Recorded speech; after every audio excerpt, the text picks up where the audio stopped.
Hello everyone, welcome to the channel the Jora classes. मैं कपिल शंडिले एक बार फिर से आपका बहुत बहुत स्वागत करता हूं। आशा करता हूं कि आप सभी अच्छे से पढ़ाई कर रहे हैं, आपकी तैयारी अच्छी चल रही है। Large number of vacancies are coming in future from DSSP and also hopefully KVS से भी ये वैकेंसीज आए। ठीक है, हम शुरू करते हैं। हमारा आज क्वेश्चन सेक्शन हमने रखा है, रिलीजियस मूवमेंट हमने किए हैं, इसके अलावा 1857 हमने किया है। उससे रिलेटेड कुछ क्वेश्चन सेक्शन हम करेंगे और उससे रिलेटेड सभी ऑप्शंस को हम एक्सप्लोर करने की कोशिश करेंगे। ये रिवीजन सेशन होगा हमारा। ठीक है, who is called as the father of the modern India. ठीक है, कौन है जो जिसको भारत का मॉडर्न इंडिया का फादर कहा जाता है, ये क्वेश्चन हम पहले कर चुके हैं। तो राइट आंसर इज राजा राम मोहन राय। इसका सही आंसर होगा राजा राम मोहन राय। ठीक है, राजा राम मोहन राय, जिसका सही नाम राजा राम मोहन राय था। राजा की उपाधि इनको अकबर द्वारा दी गई थी। ओके, ठीक है, अकबर द्वितीय द्वारा, जो कि मुगल एम्परर थे उस समय पे। ठीक है, इन्होंने इसको राजा की उपाधि देके ब्रिटेन के महाराजा के पास जो है एक राजदूत के रूप में भेजा था। ठीक है, इनके अलावा इन्होंने 1828 में ब्रह्म समाज की, पहले ब्रह्म सभा फिर ब्रह्म समाज की स्थापना की थी। ठीक है, इसके अलावा और भी कुछ ऑप्शंस ऐसे हैं जो हम इससे एनालाइज कर सकते हैं, इसको एक्सप्लोर कर सकते हैं कि इन्होंने संवाद कौमुदी नाम से एक पत्रिका दी थी। ठीक है, संवाद कौमुदी नाम से पत्रिका दी थी, और इन्होंने जो है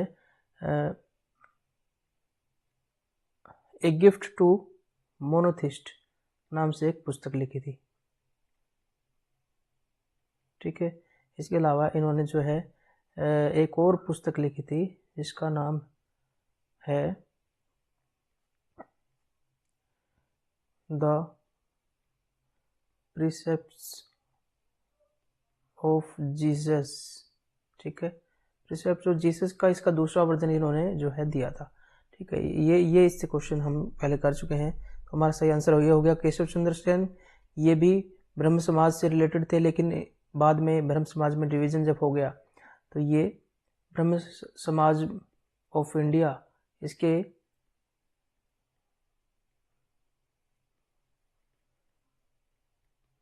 ब्रह्म समाज ऑफ इंडिया, इससे रिलेटेड जो है जो ब्रांच बनी, ये उससे रिलेटेड रहे केशव चंद्र सेन।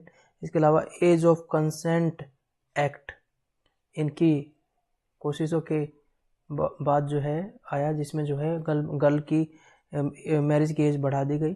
ठीक है, उसके बाद स्वामी दयानंद की बात करें तो इन्होंने आर्य समाज की स्थापना की थी। आर्य समाज, इनका जन्म जो हुआ था वो गुजरात में हुआ था। इनका बचपन का नाम था मूल शंकर। ठीक है, और आर्य समाज के, ये गुजरात में जन्म हुआ था इनका। आर्य समाज की स्थापना 1875 में इन्होंने मुंबई में की थी। तो उस समय पे बॉम्बे नाम था, और ये जो बॉम्बे ही है, दोनों पहले महाराष्ट्र और गुजरात दोनों को मिला के बॉम्बे कहा जाता था, और मुंबई अब एक छोटा प्लेस है जो कि महाराष्ट्र का पार्ट है। स्वामी विवेकानंद से रिलेटेड अगर बात करें तो इन्होंने रामकृष्ण परमहंस की मिशन, इनके गुरु थे रामकृष्ण परमहंस। ठीक है, रामकृष्ण परमहंस से रिलेटेड जो मिशन स्टार्ट किया था 1897 में।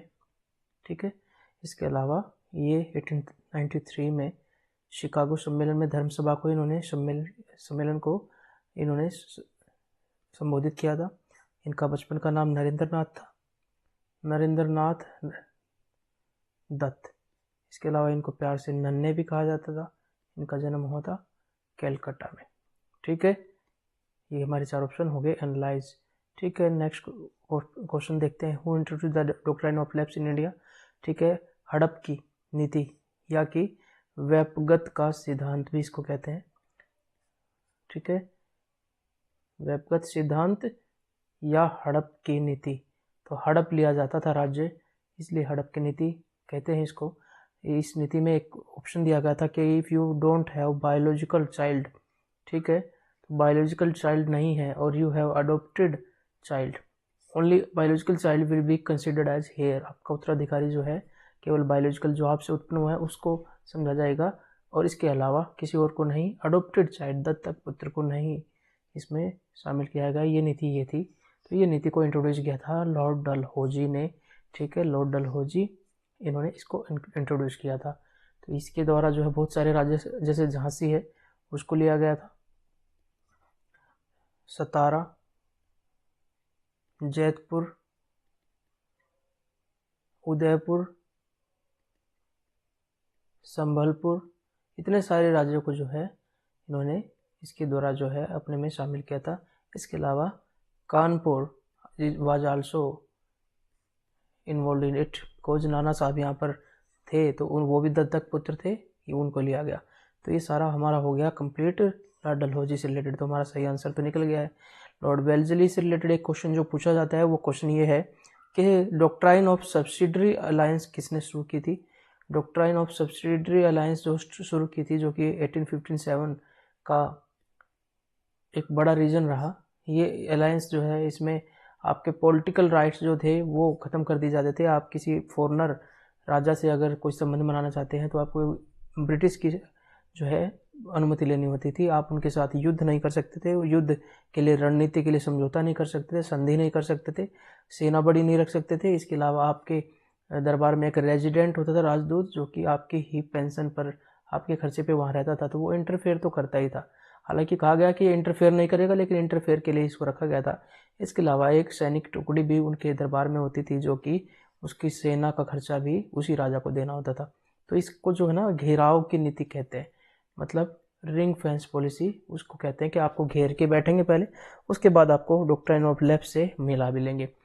इसके अलावा जो एक ऑप्शन है लॉर्ड कॉर्नवालिस, इससे रिलेटेड बहुत इंपॉर्टेंट क्वेश्चन यही है कि परमानेंट सेटलमेंट, जो कि रेवेन्यू का एक तरीका था, जो किसान थे उनसे रेवेन्यू लेने का, तो इसमें इस परमानेंट सेटलमेंट को किसने इंट्रोड्यूस किया था, वो लॉर्ड कॉर्नवालिस ने ही किया था। वेरी इंपॉर्टेंट क्वेश्चन है। इसके अंदर क्या किया था कि फिक्स रेट पे हाई और फिक्स रेट पे जो है रेवेन्यू फिक्स कर दिया गया था, और 1/11 1/11 पार्ट जो है वो जमींदारों को अपने पास रखना होता था, ठीक है, और बाकी 10/11 पार्ट जो है वो ब्रिटिश लोगों को दिया जाता था। हालांकि ये जो है परमानेंट सेटलमेंट की वजह से किसानों को बड़ा नुकसान हुआ था। इसके अलावा लॉर्ड कॉर्नवालिस ने जो है पुलिस सिस्टम जो है, मॉडर्न पुलिस सिस्टम, उसकी भी स्थापना की थी। इसके अलावा इन्होंने सिविल सर्विसेज जो है, इंडियन सिविल सर्विसेज भी इन्होंने शुरू की थी। तो इतनी सारे क्वेश्चन इससे बन जाते हैं। ये भी हो गया, ये भी हो गया। अब बात करते हैं लॉर्ड कर्जन की। तो लॉर्ड कर्जन जो है वो एक बहुत ही ज़्यादा सख्त, जो कह सकते हैं, ब्रिटिश वाइसरॉय था, ठीक है, और ये कांग्रेस के साथ जो है इसका बड़ा जो है खिंचाव चलता था, ठीक है। इसको जो है बहुत सख्त वाइसरॉय कहा जाता है। इन्होंने कई ऐसे एक्ट पास किए थे जो बाद में हम जब नेशनल मूवमेंट आएगा उसमें कंप्लीट कवर करेंगे, जिसके अंदर जो है कैलकाटा के अंदर जो रेवोल्यूशन हो रहे थे, ठीक है, उसको कर्ब करने के लिए इन्होंने बहुत सारे लॉज पास किए थे, जिसकी वजह से इनकी हेटेड। और इन्होंने एक काम और किया था, बंगाल का डिवीज़न कर दिया था। बंगाल डिवीज़न किया गया, जो कि रेवोल्यूशनरी मूवमेंट का एक हॉटस्पॉट था 1905 में। तो इसकी वजह से स्वदेशी आंदोलन या वंदे मातरम आंदोलन जिसको कहा जाता है वो स्टार्ट हुआ। तो लॉर्ड कर्जन से ये क्वेश्चन भी पूछा जाता है। नेक्स्ट क्वेश्चन की तरफ बढ़ते हैं जल्दी से। Next question is who is the father of civil service in India. तो this question has already been discussed, तो इसको हम डिस्कस कर चुके हैं कि Lord Cornwallis is the father of Indian civil service in India, ठीक है। इसके अलावा आपसे हमने पूछा था इंडियन पुलिस सिस्टम जो मॉडर्न है उसकी स्थापना भी इन्होंने की थी। इसके अलावा परमानेंट सेटलमेंट भी इन्होंने किया था। तो सही आंसर हमें मिल चुका है। अब वेल्जली से रिलेटेड सब्सिडी अलायंस है, बिल्कुल ठीक है। कर्जन से रिलेटेड हमने देखा बंगाल का डिवीज़न है। इसके अलावा जो है यूनिवर्सिटी एक्ट जो उन्होंने पास किया था, ठीक है, वो यूनिवर्सिटी एक्ट भी इन्हीं के दौरान जो है आया था, ठीक है। इसके अलावा लिंटन से रिलेटेड एक क्वेश्चन ये है कि ये लिंटन जो था ये भी ऐसा ही बंदा था जिसने राष्ट्रवादी नेशनलिस्ट जो भावना है लोगों की उनको बढ़ाने में काम किया, क्योंकि every action has equal opposite reaction. तो ये क्या करता था कि ये बैन लगाता था और पब्लिक और ज़्यादा खड़ी हो जाती। तो इन्होंने दो काम किए थे। एक तो वर्नाकुलर प्रेस एक्ट लेके आया था। वर्नाकुलर प्रेस एक्ट क्या था, इस एक्ट के दौरान में कहा गया कि जो स्थानीय भाषाओं के समाचार पत्र है उनको कुछ गाइडलाइंस माननी होगी, अदरवाइज उनको जो है बंद कर दिया जाएगा और उनको जो है जब्त कर लिया जाएगा उनका सब कुछ। तो ये स्थानीय भाषाओं में लोगों के अंदर जो भावनाएं फैलाने के काम करते थे, राष्ट्रवादी भावनाएं, उसको कर्ब करने के लिए लिंटन ने ऐसा किया था। 1878 में ऐसा किया गया था। इसके अलावा लॉर्ड लिंटन जो है उन्होंने एक और काम किया था, आर्म्स एक्ट लेके आए थे, ठीक है। आर्म्स रखना जो है वो इस एक्ट के बाद जो बहुत ज़्यादा मुश्किल हो गया था, कंडीशन बढ़ा दी गई थी। तो इससे जो है रिएक्शंस हुए लोगों की तरफ से कि they are not giving us freedom, ठीक है। और इसकी वजह से जो है जो स्थानीय भाषा की प्रेस जो है उसको कर्ब करने की इनडायरेक्ट कोशिश की गई, ठीक है। नेक्स्ट क्वेश्चन की तरफ हम बढ़ते हैं। Next question is who banned sati in India. This is very important question, already we have discussed in previous video. तो this question is already is very you can say evergreen question, ठीक है, ask again and again, ठीक है। किसने ban किया, ठीक है, तो ये ऑफिशियल ऑर्डर से होगा, ठीक है। बैन किया किसने, लॉर्ड विलियम बेंटिक ने 1829 में, ठीक है। वो बंगाल के गवर्नर जनरल थे उस समय पे। 1833 में वो गवर्नर जनरल ऑफ इंडिया बन गए, और 1835 में इन्हीं के टाइम पे जो है मैकाले की शिक्षा नीति आई थी। तो ये जो है लॉर्ड विलियम बेंटिक ने सती को बैन किया था। लेकिन इस सती बैन में जो है राजा राम मोहन राय ने सबसे ज़्यादा रोल प्ले किया था, और इनके ब्रह्म समाज ने रोल प्ले किया था। लॉर्ड डलहौजी से रिलेटेड हम कर चुके हैं। इंडियन रेलवे इनके टाइम पे शुरू हुई, इंडियन पोस्टल सर्विस, और इसके अलावा टेलीग्राफ की सर्विस भी इन्हीं के टाइम पे शुरू हुई, ठीक है। लिंटन से रिलेटेड हम 2 चीज़ें की हैं, वर्नाकुलर प्रेस एक्ट जो कि स्थानीय भाषाओं को कर्ब करने के लिए था, और आर्म एक्ट जो कि इसके टाइम पे आया था। तो इसके अलावा लॉर्ड कॉर्नवालिस से रिलेटेड फिर से हम रिपीट करते हैं, permanent settlement, Indian police system, ठीक है। इसके अलावा एक और चीज़ उन्होंने स्टार्ट की थी, इंडियन सिविल सर्विस इनके टाइम पे स्टार्ट हुई थी। तो ये सारे क्वेश्चन बार बार रिवाइज करके हम आपको बिल्कुल पक्का करवा रहे हैं। विच पेयर नोट करेक्ट, कौन सा पेयर सही से करेक्ट नहीं है। तो sati was ban by William Bentinck, बिल्कुल ठीक है। 1829 में बैन किया गया था विलियम बेंटिक के द्वारा, बिल्कुल ठीक है। Last governor general of Bengal and first governor general of India was Bentinck. इसके अलावा 1833 में इनको वो बनाया गया था, ठीक है। 1835 में मैकाले की शिक्षा नीति इनके टाइम पे थी। विडो रिमेरिज एक्ट, ये बिल्कुल ठीक है। लॉर्ड कैनिंग 1856 में विडो रिमेरिज एक्ट पास किया था, ठीक है। और इस एक्ट के द्वारा जो है विडो को रीमैरिज करने का अधिकार दे दिया गया था। इसमें विशेष तौर से जो एफर्ट किया गया था, दैट वाज डन बाय पंडित ईश्वर चंद्र विद्यासागर, ठीक है। हमने बताया था कि ईश्वर चंद्र विद्यासागर के नाम से जो है साड़ियाँ बनाई गई थी, प्रीवियस वीडियो में आपको बता गया है, ठीक है। तो ये हमारा आंसर सही हो गया। वर्नाकुलर प्रेस सेक्टर लिंटन ने किया था, बिल्कुल ठीक है। डॉक्ट्राइन ऑफ लैप्स किसने की थी, लॉर्ड कॉर्नवालिस ने की थी, बिल्कुल गलत है। लॉर्ड कॉर्नवालिस ने नहीं, लॉर्ड डलहौजी ने डॉक्ट्राइन लैप्स लेके आए थे, जिसके अंदर जो है स्थानीय राजाओं को अगर उनका कोई उत्तराधिकारी नहीं है, बायोलॉजिकल सन नहीं है, तो उसको जो है हड़प लिया जाता था। तो सही आंसर नॉट करेक्ट पूछा है, तो हमारा सही आंसर ये हो गया। नेक्स्ट क्वेश्चन की तरफ जल्दी से बढ़ते हैं। Next question is which is incorrect regarding Lord Dalhousie. Lord Dalhousie के रिगार्डिंग कौन सा इनकरेक्ट है, देखें एक बार। लॉर्ड डलहौजी के बारे में हम सब कुछ पढ़ चुके हैं। He started railways in India, very good. 1853 Bombay to Thane, that was the first train, ठीक है, वेरी गुड, ये तो बिल्कुल ठीक ही है, ठीक है। तो he started civil service in India, ये गलत है। Indian civil service was started by Lord Cornwallis, ठीक है, ये हमारा गलत है। तो वैसे तो हमें इनकरेक्ट तो मिल ही गया है, इनकरेक्ट तो हमारा सही आंसर तो इधर हम लिख लेते हैं, ये है। ही इंट्रोड्यूस डॉक्ट्राइन ऑफ लैप्स, बिल्कुल ठीक है। He started Indian postal services, ठीक है, पोस्टल सर्विसेज इन्होंने शुरू की, बिल्कुल। और पुलिस सर्विसेज इन्होंने शुरू की है। तो ये सारे क्वेश्चन हमारे मॉडर्न इंडिया से रिलेटेड है, और ये भी रिफॉर्म्स के अंदर ही देखे जाएंगे, क्योंकि इंडियन पोस्टल सर्विस जो है सर्विस है, ये तो नहीं रिफॉर्म है। ये सिविल सर्विस भी एक सर्विस है, रेलवे स्टार्ट करना भी एक सर्विसेज है। तो these question are very much seems to be asked again and again, ठीक है, इन एग्जाम, और ये पूछे भी गए हैं। नेक्स्ट क्वेश्चन की तरफ एक बार बढ़ते हैं। First Indian rail started in 1853 in India from Bombay to Thane, बिल्कुल इजी आंसर है, ठीक है। 1853 में जो है भारत की रेल, ठीक है। अब आपसे क्वेश्चन पूछते हैं कि तारीख बता दीजिए, ठीक है। बच्चे अपने आप से इसको देखेंगे, क्योंकि कुछ एग्जाम के अंदर तारीख पूछी जाती है, किस तारीख को चली थी। तो ये आपके लिए टास्क हमने छोड़ा है, इसको जो है जल्दी से आप गूगल से कैसे भी करके हमें कमेंट करके ज़रूर बताइए। ये आपके लिए टास्क है। ये कई एग्जाम में मैंने तारीख देखी है। परमानेंट सेटलमेंट स्थायी बंदोबस्तवाद इंट्रोड्यूस बाय होम, बंगाल में इंट्रोड्यूस किया गया था, ठीक है। परमानेंट सेटलमेंट स्थायी बंदोबस्त इसको कहते हैं, ये बंगाल में इंट्रोड्यूस किया गया था, बिल्कुल ठीक है, ओके। वॉरेन हेस्टिंग गलत है। कॉर्नवालिस, हाँ कॉर्नवालिस ठीक है, कॉर्नवालिस ने इंट्रोड्यूस किया था, कर्जन नहीं, कर्जन तो बंगाल डिवीजन से रिलेटेड है, और वेल्जली सब्सिडी अलायंस से रिलेटेड है। तो ये इंपॉर्टेंट क्वेश्चन है, इनके सबके यही इंपॉर्टेंट क्वेश्चन है, ये बंगाल डिवीजन से रिलेटेड है। इसके अलावा जो है कलकत्ता यूनिवर्सिटी एक्ट से रिलेटेड भी यही है, ठीक है, यूनिवर्सिटी एक्ट भी इन्होंने दिया था, ठीक है। इसके अलावा जो है कर्जन के टाइम पे जो है रैले कमीशन जो है लेके आए थे, जो कि फेमाइन कमीशन से रिलेटेड था, रैले कमीशन, ठीक है, ये फेमाइन से रिलेटेड था, ये सारी चीज़ें कर्जन से रिलेटेड हैं, लेकिन यहाँ हमारा सही आंसर होगा लॉर्ड कॉर्नवालिस, इसने जो है परमानेंट सेटलमेंट स्थायी बंदोबस्त इंट्रोड्यूस किया। लॉर्ड वायरन हेस्टिंग्स इसमें बिल्कुल भी स्टैंड नहीं करता है। ठीक है, नेक्स्ट क्वेश्चन की तरफ पढ़ते हैं। लॉर्ड वायरन हेस्टिंग्स में हम नहीं बता रहे हैं क्योंकि ये बहुत पीछे की बात हो जाएगी, हमें सोशो रिलीजियस रिफॉर्म से लेकर और इंडियन नेशनल मूवमेंट पे ही फोकस करना है। तो ये उस टाइमलाइन में आ रहे हैं, ये सभी उस टाइमलाइन में आ रहे हैं, इसलिए मैं इसको बार बार करवा रहा हूँ क्योंकि 1857 जो है इससे रिलेटेड है। Who started local self government in India, modern India. Modern India की बात करें तो हमने बात की थी Lord Ripon was the most liberal, सबसे उदार जो है हमारे यहाँ पे वाइसराय हुए हैं लॉर्ड रिपन।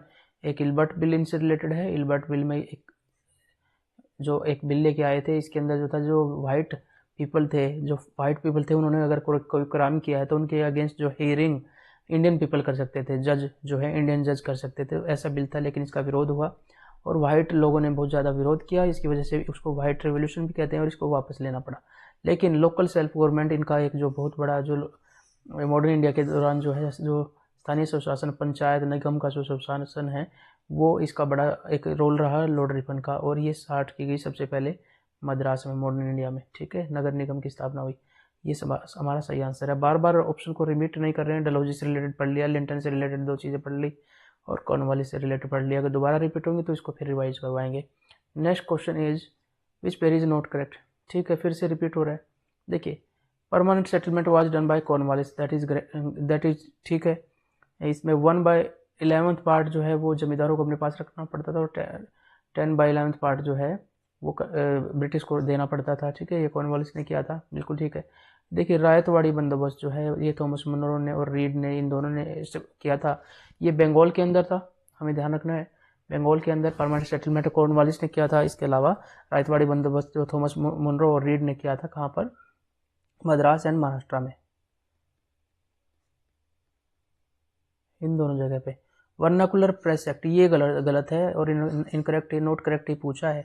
तो देखिए, वर्नाकुलर जो प्रेस एक्ट है वो डलहौजी ने नहीं, लॉर्ड लिंटन ने पास किया था, जो कि थोड़े से ज़्यादा सख्त थे, डलहौजी से रिलेटेड नहीं है। Indian penal code IPC Lord Canning. चलिए, एक अच्छी चीज़ हमें और पता चल गई कि देखिए लॉर्ड कैनिंग जो है उनसे रिलेटेड 2 चीज़ें हमको याद रखनी है, 2-3 चीज़ें, उनको मैं फिर से रिवाइज करवाता हूँ कि इनके टाइम पे 1857 हुआ। ठीक है, 1857 का रिवोल्ट। इसके अलावा 1856 में इन्होंने विडो रिमैरिज एक्ट जो है वो किया। 1858 में क्वींस का जो डिक्लेरेशन है वो भी इन्होंने किया कि हम जो है अब हड़प की नीति नहीं लेके आएंगे, और इन्हीं के टाइम पे जो 1857 को हुआ था, यहाँ पे विडो रिमैरिज एक्ट आया था। ठीक है, ये यहाँ पे क्वींस का जो डिक्लेरेशन इन्होंने पढ़ा था इलाहाबाद में जब इसको सप्रेस किया जा रहा था 1857 के रिवोल्ट को। इसके अलावा इन्होंने IPC इंडियन पेनल कोड जो है, जिसके तहत जो है बहुत सारी कार्रवाई की जाती है, लोगों को गिरफ्तार किया जाता है, और CRPC, ठीक है, क्राइम प्रोसीजर एक्ट जो होता है, इसकी सारी धाराएं जो है इनके देन है, लॉर्ड कैनिंग की देन है। ठीक है, ये क्वेश्चन बार बार पूछे जाते हैं, इसलिए मैं आपको सारी चीज़ें कवर करवा रहा हूँ, कोई क्वेश्चन छूटेगा नहीं इससे। अब नए क्वेश्चन की तरफ बढ़ते हैं। नया क्वेश्चन क्या कहता है, who was the leader of 1857 revolt in Awadh. Awadh के अंदर लखनऊ इसकी राजधानी थी, और लय से लखनऊ मैंने पता था कि कैप्टन लॉरेंस जो थे उन्होंने इसको सप्रेस किया था। लॉ एंड ऑर्डर की प्रॉब्लम की वजह से अवध को लिया गया था, एक हिंट मैंने आपको बताया था। तो ये लखनऊ में कौन थे, Begum Hazrat Mahal he was the leader of 1857 revolt in Awadh. Awadh के अंदर इन्होंने जो है ये बंगाल के जो नवाब थे उनको हटा दिया गया था मिस गवर्नेंस की वजह से, लॉ एंड ऑर्डर की प्रॉब्लम की वजह से, और उनका जो है सामना हुआ था लॉरेंस के साथ। तो बेगम हजरत महल एंड उसके सन है ब्रिजेश कादिर। ठीक है, Nana Sahib was at the seat of Kanpur, he was leading at Kanpur. ठीक है, Kunwar Singh was leading at Jagdishpur Bihar, Arrah district Jagdishpur Bihar, and Bahadur Shah Zafar was at Delhi. ठीक है, सभी ऑप्शंस को हमने एक्सप्लोर किया। अब नेक्स्ट क्वेश्चन की तरफ बढ़ते हैं जल्दी से। चलिए, क्वेश्चन हम यहीं पे छोड़ते हैं। अब आपके लिए एक मोटिवेशनल चीज़ है कि गिरते हैं सहसवार ही मैदान जंग में। ठीक है, वो तिल्फ क्या गिरेंगे जो घुटनों के बल चले। जो एफर्ट करेगा उन्हीं को ठोकर लगेगी, जो चलेगा, जो राह मंजिल पर चलेगा उसी को थोड़ी बहुत ठोकर लगेगी, उसी के पाँव में छाले होंगे। ठीक है, अगर आपके पाँव में छाले नहीं है और पसीना नहीं आपका बहा है, ठीक है, तो फिर फ़ायदा क्या है।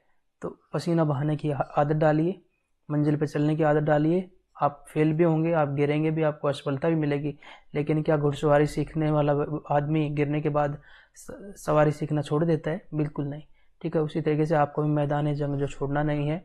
ठीक है, वो तिल्फ क्या गिरेंगे जो घुटनों के बल चले, जो पहले ही घुटनों के बल चल रहे हैं वो बच्चे क्या गिरेंगे?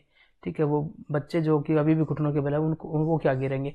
गिरेंगे तो वही जो सीधे खड़े होकर मंजिल की तरफ चल रहे हैं और जो सवारी कर रहे हैं, सवार लोग जो है वही मैदान जंग में आगे बढ़ेंगे। तो मैं कहूँगा कि लफ्ज़ों में टंकार बिठा और लहजे में खुददारी रख, और जीने की चाहत है